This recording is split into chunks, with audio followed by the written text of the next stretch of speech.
Hello, and welcome to the Once Again podcast. We are your hosts, Ashley and Jason. In this episode, we'll be looking at the 1955 animated film, Lady and the Tramp. In this series, we won't be doing a deep analysis of the film, or giving a bunch of behind-the-scenes facts, but rather giving our impressions of the overall film and the songs from the film. We'll also be giving a score to the film and ranking the songs. So grab some popcorn, sit back, and enjoy the episode.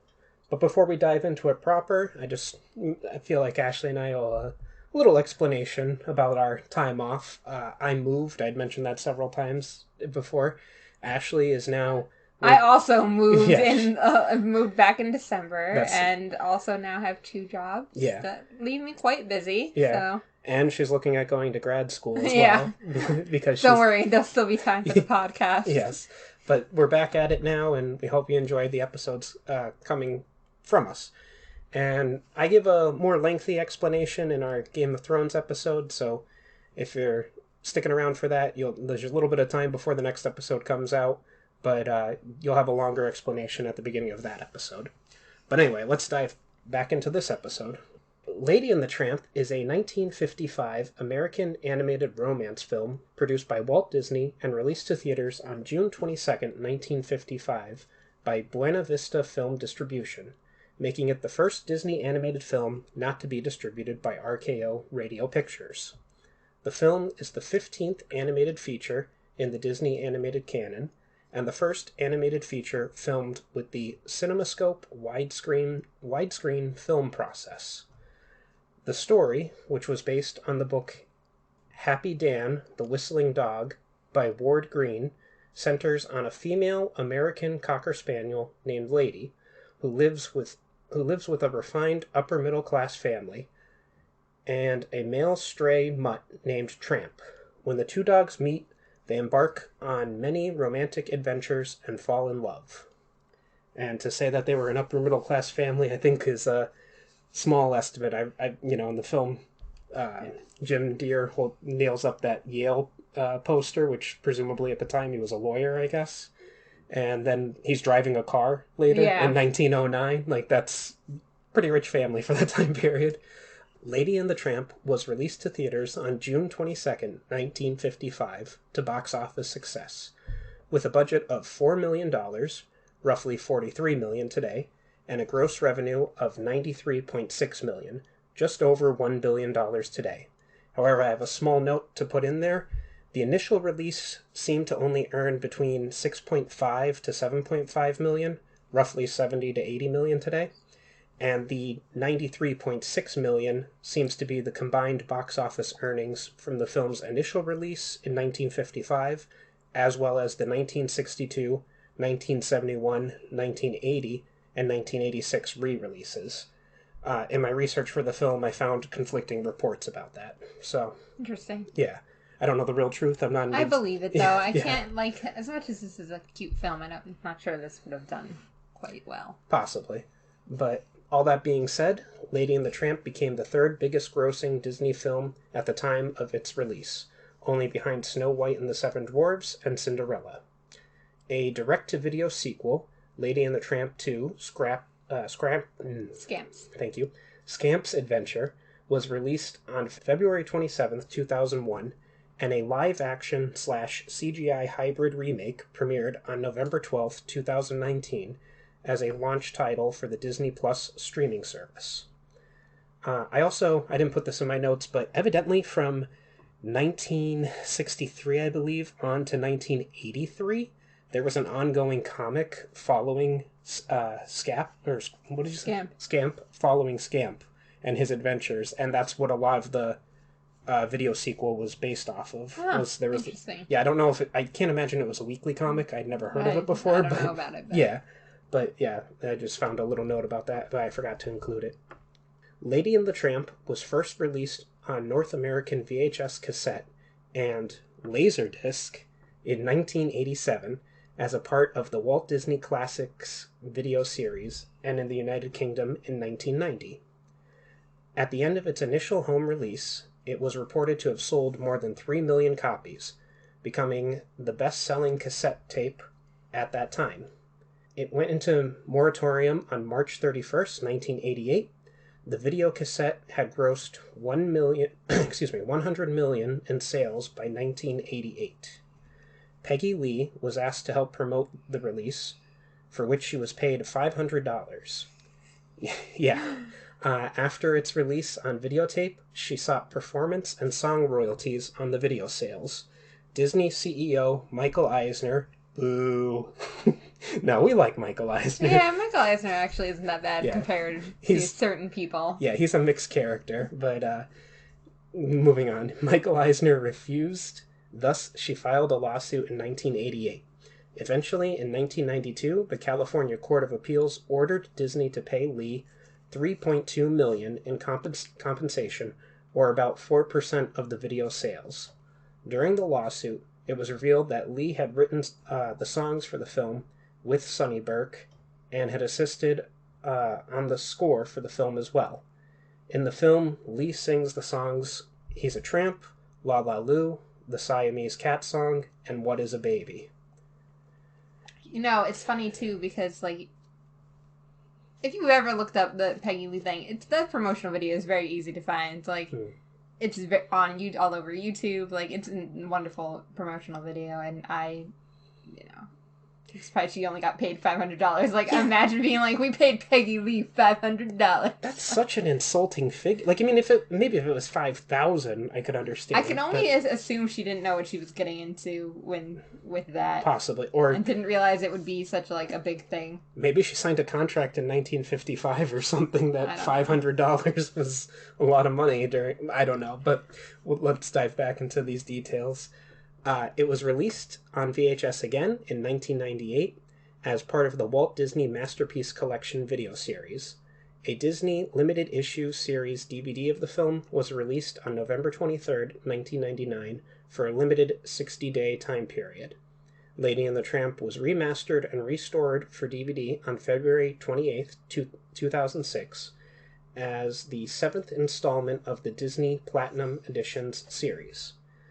On its first day, 1 million copies of the Platinum Edition were sold. The Platinum Edition DVD went on moratorium on January 31st, 2007, along with the 2006 DVD reissues of the film's sequel, Lady and the Tramp 2, Scamp's Adventure. Got it that time. Lady and the Tramp was released on Blu-ray on February 7th, 2012, as a part of Disney's Diamond Editions series. A standalone one-disc DVD edition was also released on March 20th, 2012. Lady and the Tramp was re-released on digital HD on February 20th, 2018, and on Blu-ray February 27th, 2018, as part of the Walt Disney Signature Collection line. At the time of its release, Lady and the Tramp received mixed reviews from critics. However, the film has since gone on to become regarded as a classic. In 1956, the film was nominated by the BAFTA Awards for Best Animated Film. However, it lost to Blinkety Blank, which I watched in doing research for this film and was severely disappointed.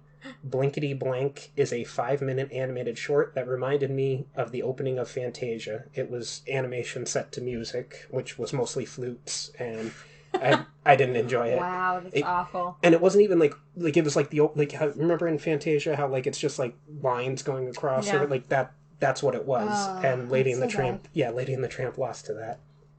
In 2002, Lady and the Tramp was named number 95 out of the greatest 100 love stories of all time by the American Film Institute in their 100 Years, 100 Passions special, as one of only 2 animated films to appear on the list, the other being Beauty and the Beast, which ranked 34th. In 2010, Rhapsody called its accompanying soundtrack one of the all-time great Disney and Pixar soundtracks. Okay. Yeah, these were just accolades that it had listed. And in June of 2011, Time magazine named it one of the 25 all-time best animated films. I also have a note here about the Disney parks and resorts. Walt Disney wanted the setting of the film to be Marceline, Missouri, which had been his childhood hometown. Walt's Lady and the Tramp was in production. Walt was also designing Disneyland in California, and styled the Main Street USA area of the park to Marceline. Tony's Town Square restaurant is an Italian restaurant inspired by Lady and the Tramp and is located at Walt Disney World, whilst the Pizzeria Bella Notte restaurant is at the Disneyland Paris. So, diving back into facts about the film. It was directed by Clyde Giomini, Wilfred Jackson, and Hamilton Luske. The story was by Erdman Penner, Joe Bernaldi, Ralph Wright, Don Girardi, and Joe Grant. And I thought this was a little interesting. I found out in 1937, Grant came up with the idea inspired by the antics of his English Springer Spaniel Lady, and how she got shoved aside by Joe's new baby. Like, he came up with the idea for the film. He approached Walt Disney with sketches of Lady. Disney enjoyed the sketches and commissioned Grant to start story development on a new animated feature titled Lady. Through the late 1930s and early 40s, Joe Grant and other artists worked on the stories, taking a variety of approaches. But Disney was not pleased with any of them, primarily because he thought Lady was too sweet and there wasn't enough action. Later, Walt Disney read the short story written by Ward Green titled Happy Dan, the Cynical Dog, in the Cosmopolitan magazine, published in 1945. He thought that Grant's story would be improved if Lady fell in love with the cynical dog character like the one in Green's story, and bought the rights to it. The cynical dog had various names during development, including Homer, Rags, Bozo, and Bozo, before Tramp was chosen. I want you to know, I'm just imagining, he's a bozo. Yeah. Well, I mean, Homer obviously makes me think of The Simpsons and everything, but it's just interesting, these names. But the film is, of course, produced by Walt Disney, edited by Don Halliday. The music is by Oliver Wallace. The production company was Walt Disney Productions. It was distributed by Buena Vista Film Distribution. The runtime is 76 minutes. And the film stars Barbara Luddy as Lady, Larry Roberts as Tramp, Bill Thompson as Jacques, Joe, Tony's assistant chef, Bull, the bull terrier, the policeman at the zoo, Joe, and Jim's friend. I'm skipping that the one name. Dashy. Oh, excuse me. Dashy, Joe, and Jim's friend. Now, I found this person's name listed as both Dallas and Dal, so I put Dallas Dal McKinnon as Tuffy, Professor, Pedro, and the hyena. Bill Bockham as Trusty, Stan Furberg as the beaver, Alan Reed as Boris, Turl Ravenscroft as the alligator, Verna Felton as Aunt Sarah, George Gibbet as Tony, Lee Millar as Jim Deer, Peggy Lee as Darling, the Cy and Am, the Siamese cats, and Peg. And finally, the Mellowmen provide the voices of the dog chorus and the dog pound. So, with all that out of the way, let's move on to the plot. Woohoo! Yeah. I noticed first things first on Disney Plus, we start off with the warning of negative depictions of cultural differences. Well, we already knew that was coming. Yeah, which I remember, I told you off, not camera, because we're not on camera, but off recording, that I like Peter Pan. I remembered it being bad, but until I watched it again, I forgot how bad it actually is. But I wrote down that the opening credits are beautiful watercolors and sketches of scenes from the film, and it has the song called Main Title, also in parentheses Bella Notte, and it is sung by George Givet and the Disney Studio Chorus. And I wrote down that this is the first chorus sung opening title sequence that I actually enjoyed, and I think it sets the mood for the film, so I give it a 7 out of 10. I give it a 6 out of 10. I do really like Bella Notte. I just like it later on more so in the film, but Bella Notte is a very good song coming out of this movie, and it's a great opening title. And you're right, it's like the first one I've actually enjoyed versus most of them that sound very similar, which is funny because it'll be my complaint with the next movie coming up. Okay, all right. Well, we'll get there when we get there. And we also had a title card quote, and it said, "In the whole history of the world, there is but one thing that money cannot buy. ... To wit, the wag of a dog's tail. I have here the wage, but it should be the wag of a dog's tail. And it is a quote from Josh Billings, which made me go, who the hell is Josh Billings? So I had to look him up. And Billings was a 19th century American writer and humorist, or what would today be called a stand-up comic. He's often compared to Mark Twain, because not only did they write at the same time, but they did the same thing. Yes. And while he didn't invent the phrase, he popularized the phrase, the squeaky wheel gets the grease. So he didn't actually coin that phrase, but he popularized it through his writing. And, one of the producers just showed up.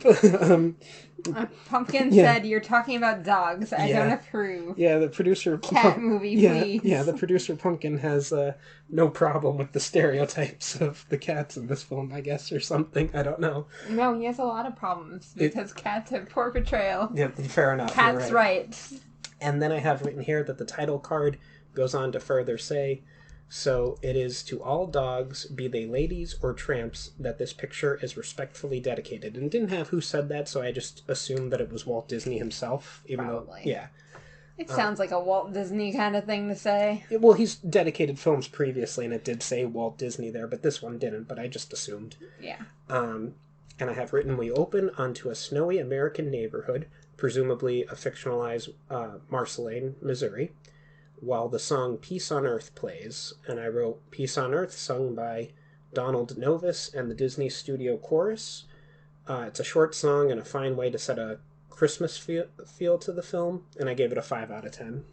I gave it a 4 out of 10. I wasn't really into it, but it's also... I get that they're trying to set it for Christmas, even though this film doesn't really take place through Christmas, Okay. And then I have written here, on December 25th, 1909, Jim Deere gives his wife Darling a Cocker Spaniel puppy, whom she names Lady. And I saw in my research, I found out that Lady being in the hat box apparently comes from an event in Walt Disney's real life. He was working late and forgot about dinner plans he had with his wife, and she was very angry with him and wouldn't forgive him, and evidently... this is something that Disney would do quite frequently. He would stay late at work, forgetting about dinner plans he had with his wife, and in order to get her to forgive him, he bought her a puppy and put it in an expensive hat box, and apparently this worked. So of course it worked. A puppy's involved. Yeah, but that was one of his contributions to the film directly. Jim Deere and Darling lock the puppy Lady in the kitchen and go off to bed. However, throughout the course of the night, Lady manages to escape the kitchen, climb the giant staircase, and make her way into the bed with Jim and Darling. And I have a note here saying that Lady is just the cutest little puppy. I know, I have the same note. Like, this is the cutest dog, cutest animated dog. Agreed. Growing up, Lady enjoys a happy life with them, and a pair of dogs from the neighborhood, a Scottish Terrier named Jacques and a Bloodhound named Trusty. At one point, Lady sees a big, sinister-looking rat trying to sneak into the yard and chases it away. So I have a couple notes here, because the summary just went over these little interactions, but I have to mention I love Jim's line about explaining to Lady Sundays when she wakes him up early. I just cracked up. I was like, yeah, I get it, Jim. He wanted to sleep in and she woke him up. And how Jim mentions that there are less and less disturbing headlines since they got Lady, because she brought in the paper and had ripped out the first page with her mouth. I wrote that the humor in this film is already fantastic. And I have other notes here saying that Jacques is my favorite Disney dog. That's right, I said it, Pluto. Jacques is a really good dog, to be honest. Mm-hmm. And he doesn't get enough representation on anything. No, you're right. And justice for Jacques. Where's my Jacques merch? I demand it, Disney. That would be Give wonderful. It to me. Yeah. We're asking for it right now. We're demanding it, actually. We're demanding it. Yeah, you're right. We're demanding it. Much more firm. And the way that Jacques, Trusty, and Lady walk around visiting each other reminds me of a story of my grandmother telling me about when she was young, how they just had neighborhood dogs. I don't want to go into the details, but because it's a very long story, but basically she said, oh, yeah, everyone, their dogs used to go around and interact, and they'd all just go throughout the neighborhood, and then the dog would go home at night. And that's not the way it is anymore. And I was like, yeah, but there's a lot more cars than there are now. And that's true. She was like, that's what she said. So, yeah, I did think it was funny and so cute that they were like, I'm going to visit, your children, Gotta go visit the neighbors. Yeah, exactly. So, moving right along. Meanwhile, across town by the railway, a friendly stray silver mutt, referred to as Tramp, begs for scraps from an Italian restaurant. Or spends his time protecting his fellow strays. Yeah, thank you. A Pekingese named Peg and a bulldog named Bull. That's where Bull is. From the local dog catcher. And I wrote down the way that Tramp plays with the puppies at the pet store is adorable and shows his kind nature despite being a stray. Later, Lady is saddened after Jim Dear and Darling begin treating her rather coldly. Jacques and Trusty visit her and determine that the change in behavior is due to the Darlings expecting a baby. And I wrote down, I wonder if being raised on this movie affected how Gen Xers and further on treat their pets. Like they're more part of the family than they were in previous generations. Like, you know. Yeah, maybe. I do think it's so cute that she refers to them as like Jim Dear and Darling. Oh yeah. Like. Yeah. Well, that's the name that they call each other. Yeah. That's their names. That's what she knows. What is she gonna call him? Mr. Deer? That's. Also, I do love how they treat humans like they're just humans. They just don't know better. That's why they're treating you that way, lady. They just don't understand because they're humans. There's a very interesting line later on in the film about the relationship between animals and human or human-like animals that really stood out to me watching it this time that I never really noticed before. But moving right along, while Jacques and Trusty try to explain what one is, the eavesdropping Tramp enters the conversation and offers his opinions. Jacques and Trusty take an immediate dislike to him and order him out of the yard. And I wrote down that the Tramp shoving Jacques out of the way and then saying, "Move it over, would you, pal?" actually cracked me up. Once again, the humor actually got me. It is a good movie for humor. Yeah.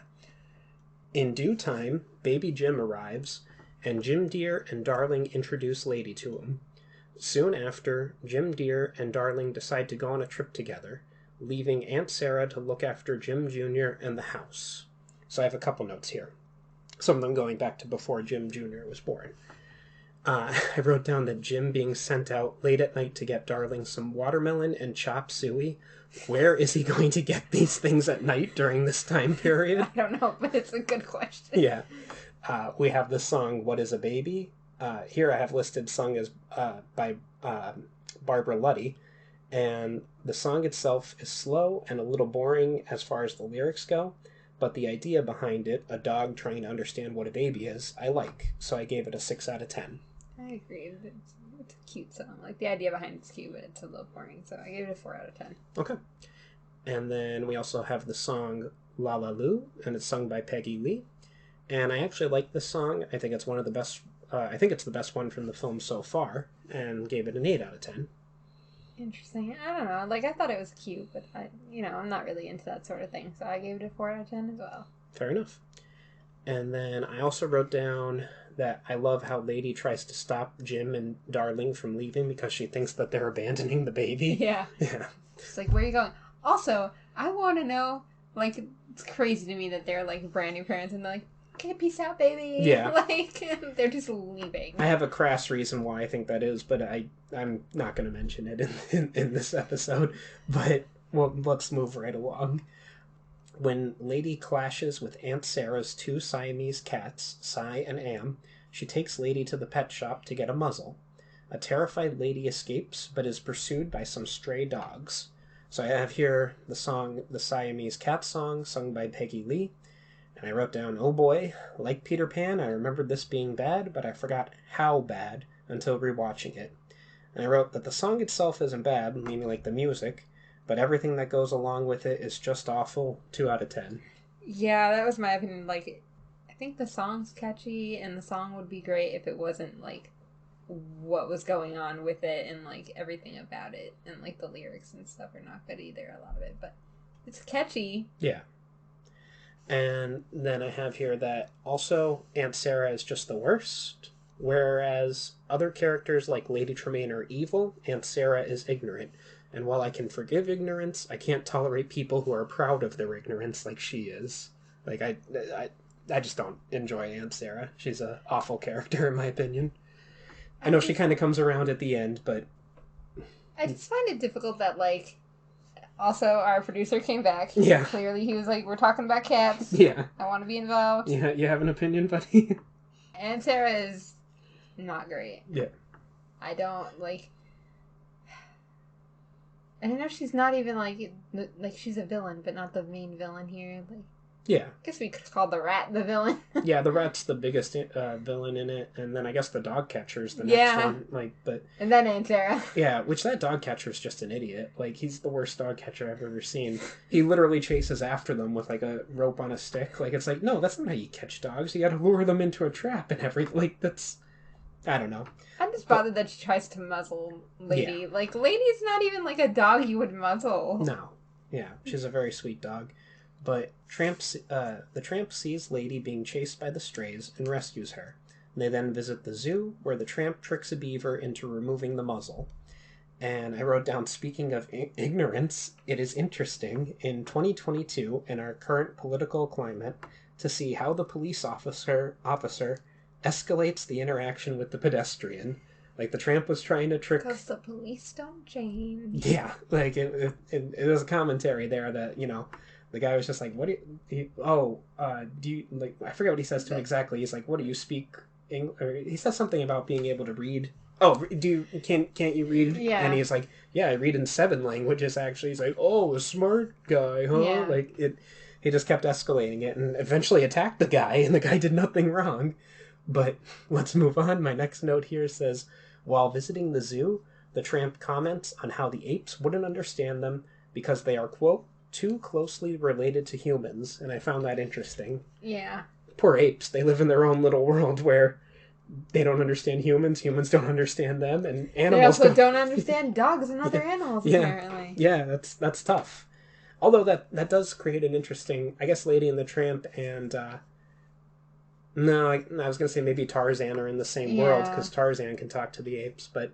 You know what I wanted to say, too, here is, I forgot that, like, half the movie happens, like, before the baby's even born. Like, oh, yeah. I was surprised watching it and was like, oh, man, we're, like, getting halfway through and, like, baby isn't even here yet. Like, yeah, it's actually a much shorter movie than I remembered it being. Like, I thought it was longer for some reason. Maybe because I watched the live-action remake not too long ago, but...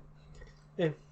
And I have a note here saying that Stan Freberg, who was the beaver, due to his performance and the look of the character, would go on to inspire Gopher from Winnie the Pooh and the Honey Tree in 1966. Huh. He would also voice the beaver. He did the same voice and everything, but it went on to inspire Gopher. To inspire Gopher. And I liked how Lady saying that the log puller was a free sample, and that shows how she's coming around to thinking like the Tramp. Yeah. That night, Tramp shows Lady how he lives, footloose and collar-free, culminating in a candle-lit spaghetti dinner. And I have here the song Bella Notte, sung by George Givett and the Disney Studio Chorus. And I wrote down that it is one of the most iconic Disney scenes and songs, but I'm biased because I like this song, so I'm giving it a 9 out of 10. I definitely would agree that it's definitely one of the most iconic scenes. Mm. Like, probably in any Disney movie. I'm not sure that people remember the song that goes with it all the time, though. I agree. I love Bella Notte as a song. I also gave it a 9 out of 10. Okay. And then I have a note here saying Tony's line about the Tramp settling down with Dissawan. And I think you have a note about that. Yeah, I have that too, because I thought it was so funny. Like, Tony's here having a conversation. Oh, that's the note I have where, like... where Joe's like, you're talking to the dog, and he's like, he's a talking to me, I can understand him. I'm like, oh my god. Yeah, Tony's an interesting character in this movie. I have in my notes later about obviously the Siamese cats were a worse stereotype, but there's a lot of stereotypes in this movie, and Tony's one of them. But he's funny, so let's move on. I also have this was the first time I watched the film with closed captioning on, and I always thought that Tony and Joe called the Tramp Pooch, but they actually call him Butch. I didn't like my whole life. I always thought that they called him Pooch, but yeah.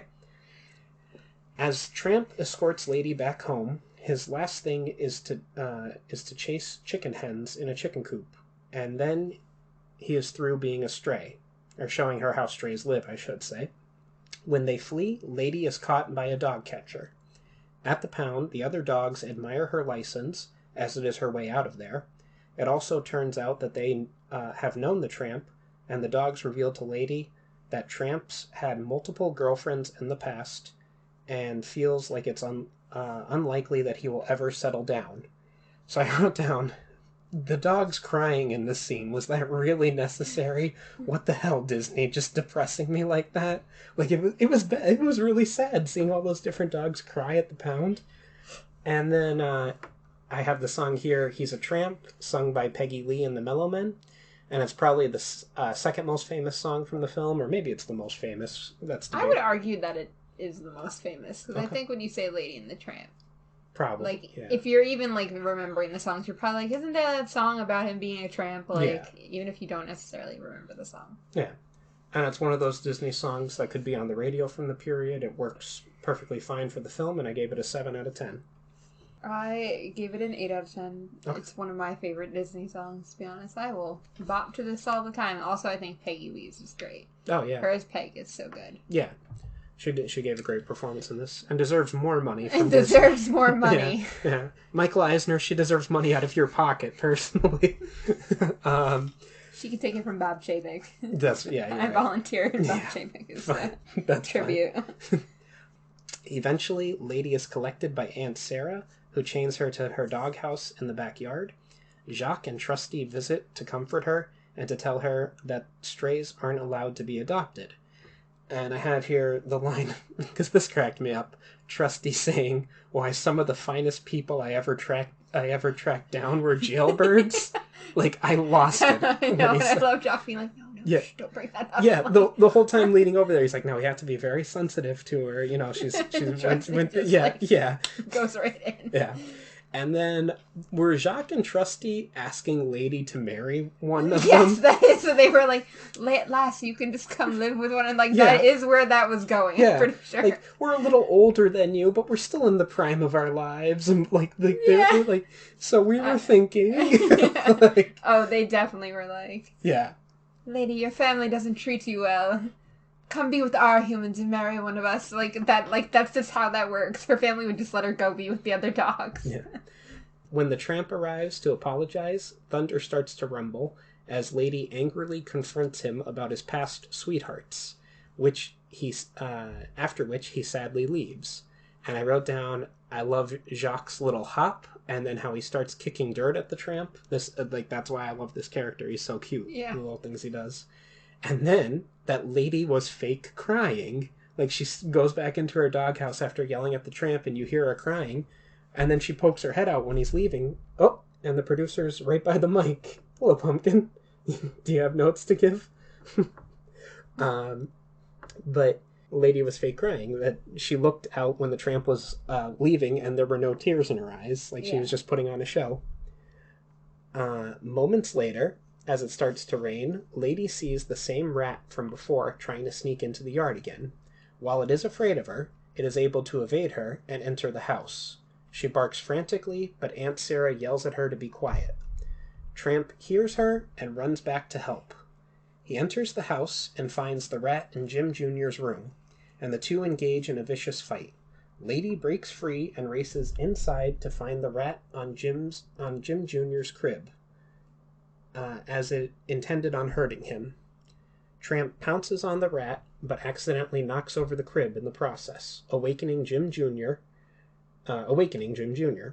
Tramp kills the rat when Aunt Sarah comes to Jim Jr.'s aid. She doesn't see the rat, and she thinks that they are responsible for attacking the baby. Aunt Sarah forces Tramp into a closet and Lady into the cellar before calling the pound to take Tramp away. Just very distracted by our producer's tail being right by the microphone. Jim Deer and Darling return as the dog catcher departs with Tramp. Then they release Lady, who leads them to the dead rat, vindicating Tramp. Having overheard everything, Trusty and Jacques felt terrible for how they treated and misjudged Tramp badly. So they decide to chase after the dog catcher's wagon and rescue him. Jacques is convinced Trusty has long since lost his sense of smell, but the latter is able to find the wagon. When Trusty and Jacques race to the wagon, they bark at the horse, who rears up and topple the wagon onto a telephone pole. I just want to say this now, too. The fact that these two dogs think they could chase down a freaking, like, car was so funny to me. Like, the unrealistic expectations going on there. Hey, but they did it. It worked out for them. But Jim Deere arrives by car with Lady, and she is happily reunited with Tramp. But their happiness is short-lived when they discover the wagon fell on Trusty. And I wrote down that this is by far the saddest part of the film, but probably the dogs crying is the saddest part. This is close. Made me really sad. Yeah. Like, I forgot about it, to be honest. Yeah, if 6 seconds later you didn't see that Trusty was still alive, it would be the saddest part in the film. You'd be but they killed Trusty. Yeah. But Christmas returns, and Tramp is now part of Lady's family, and has a collar of his own, and a license as a reward for his heroism. The two dogs now have 4 puppies together, a son named Scamp. Thank you. A son named Scamp, who looks identical to Tramp, and 3 daughters named Annette, Colette, and Danielle, who look identical to Lady. It is weird how none of them got the others coloring or anything. Yeah. They just look identical to their parents. And then Jacques comes in to see the family along with Trusty, who is carefully walking on his still mending leg. Tramp is happy to finally become a house dog, and he and Lady live together happily with their children. Let's dive into our overall scores. So I wrote down that this is one of the most iconic Disney classics, in my opinion. Films like this and Cinderella are what I think of when I think of classic Disney. There are obviously problems with the Siamese cats and their racist depictions in the film. I also personally think that other ethnic depictions are problematic, though not as bad. However, the film overall is enjoyable, and the cats are not a large portion of the film like how the Indians were in Peter Pan. I give it an overall score of 7 out of 10 to the film. It would be an 8, but I'm deducting a point because of the cats. And if I'm being honest, some of the songs in the film were just boring. Yeah, which makes me even like the fact that this one, like, this is rated well for having a good soundtrack. Like, yeah, yeah. They were short though. Like, but sorry, no, that's fine. But yeah, I definitely love this film. It's one of my favorites. But you're right, it's got a lot of issues when it comes to cats and other portrayals, but not as bad as even like Dumbo or Peter Pan. No. Yeah. So I also gave it a 7 out of 10. Okay. All right. Anything else you'd like to say about it, or? No, I think it's so fascinating that this, and like we won't be talking about 101 Dalmatians yet, but the dog films are very like dog centered and yeah. Well, like, I would like to know if the reason that they decided to go with 101 Dalmatians is because this went over well into, like, another dog movie, because it is so close to, like, after this, too. It's not like... Yeah. There's, like, films in between. It's really only Sleeping Beauties in between them, so... That's true. Well, and also, you mentioned how it's a dog's film. Besides Aunt Sarah, we really don't see any of the other characters' faces. No, like... The humans, I should say. Like, yeah. It's drawn from, like, a dog's perspective. Yeah. So... It's interesting how they do that.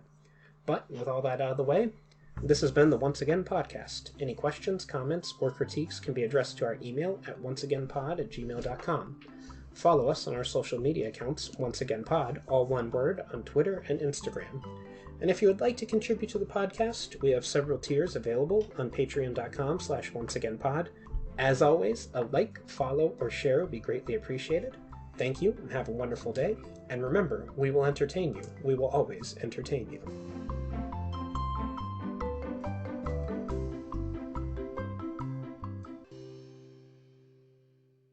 Rumpelstiltskin always says that magic comes with a price. But for this price, you can get a nice piece of jewelry.